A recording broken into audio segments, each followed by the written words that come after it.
just for a special day for me. र म आज जाँदैछु बुटोल बाहिर 23 kilometres far away from Butwal Devdaha भन्ने ठाउँमा. The main aim I will be there is to vlog the trees name पाकडी जुन 100 वर्षभन्दा पुरानो भनेर ग्रन्थहरूमा लेखिएको छ. So I will be there to vlog the place अनि अरू कुराहरू. I will be meeting some of my friends if possible. नत्र त्यही हो, आई विल बी जस्ट प्लगिङ there and taking some shirts.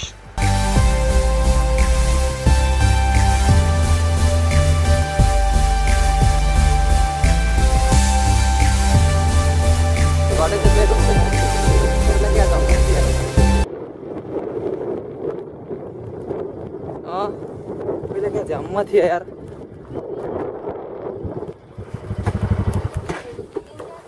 Oh, yeah, this is the Pakari and this is the Rata rider. Yo. Oh yeah. Ticket लाग्छ होला. Ticket लाग्छ. Ticket लाग्छ.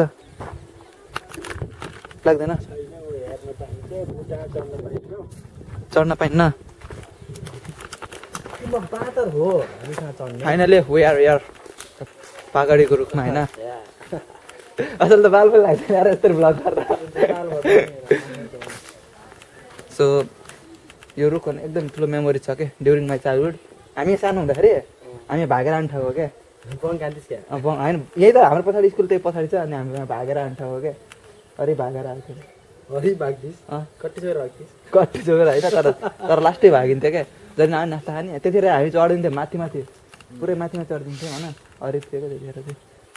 साकार म सचिन रोहित अनि 4-5 जना आउँथ्यौँ. मोटे त बेलौती चढिदिन्थ्यो पछाडिको. जस lot of memories are attached with it.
अरू तिमीले हेर त्यही कुराहरू हेर त्यो रुखहरू हेर मास्तिर कि भाँचिन लागेको अवस्थामा छन् होइन. जीर्ण रूपमा यो यहाँदेखि अगाडि चाहिँ यही उसमा मूर्ति राखेको थियो. मूर्तिहरू आफै उत्पन्न भएको. अहिले त्यो ठाउँमा मूर्ति छैन.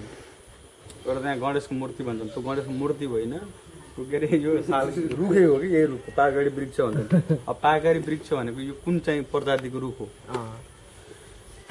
यथार्थ कसैले भन्छन्. अब पाहाडमा बस्ने मान्छेले हामी पाहाडतिर बस्दाखेरि काब्रो कसैले काब्रो भन्छन्, कसैले काब्रो होइन पनि भन्छ होइन. आफ्नो पाखुरी भन्थ्यो, पाखुरी पनि होइन. फेरि पाकडीको रुख भन्छन्, पाखुरी होइन. पाकरी होइन, पाकरी जो हो पनि भन्ने यो ठाउँमा छ.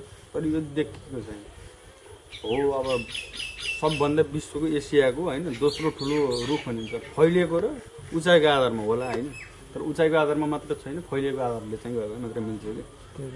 यो हाँगाहरू चाहिँ पाताहरू फेरिन्छ भनिन्छ. यहाँ चाहिँ गुण लाग्दैन भन्दै थियो. र अहिलेको त्यो तिमीले त्यो दृश्यमा अहिलेको देख्यो नि, गुण पनि देख्यो, चरा पनि देख्यो.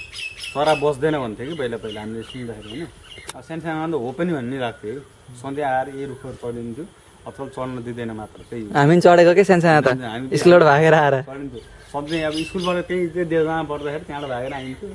रुखहरू हाँगाहरू सुक्दैनन्, भाँचिनन् भन्थ्यो कि.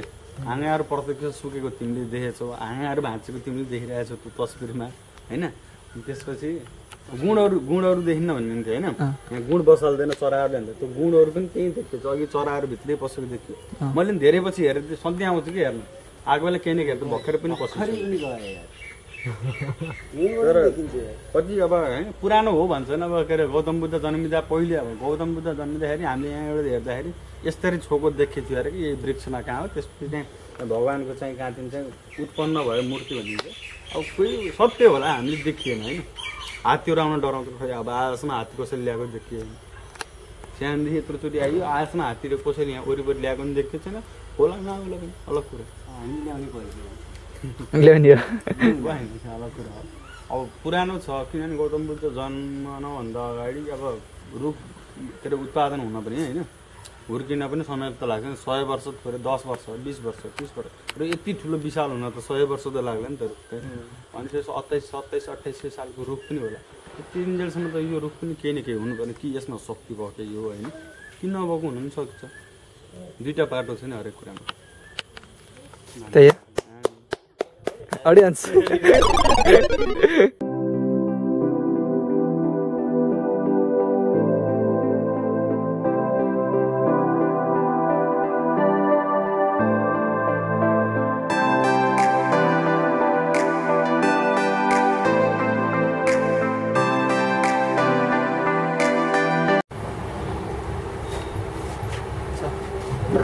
So finally हामी डेस्टिनेसनमा पुरा आइसक्यो and we are having chowmein नेपालीमा चाउमिन कुखुरावाला चाउमिन रे।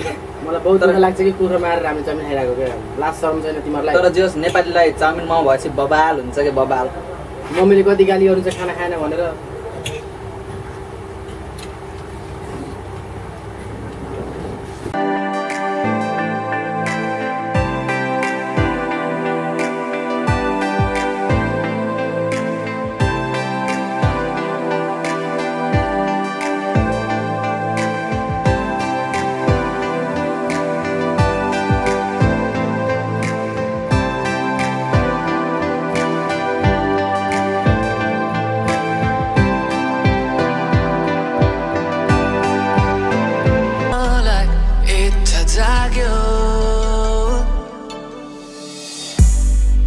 कदम भए पनि